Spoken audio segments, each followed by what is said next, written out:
In this tutorial, I'll show you how to set up a membership website with Weebly. Open your browser and go to weebly.com, then log in to your account. From your dashboard, select your website and click Edit Site to open the editor.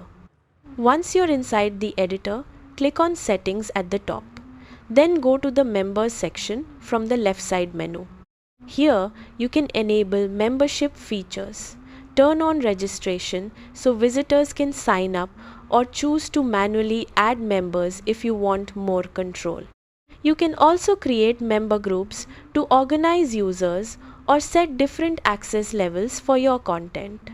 Keep in mind that membership features require a paid Weebly plan, so make sure your plan supports this option.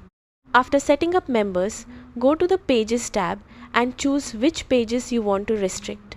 Set those pages to members only, so only logged in users can access them.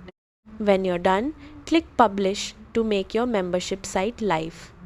That's how to set up a membership website with Weebly. Thanks for watching.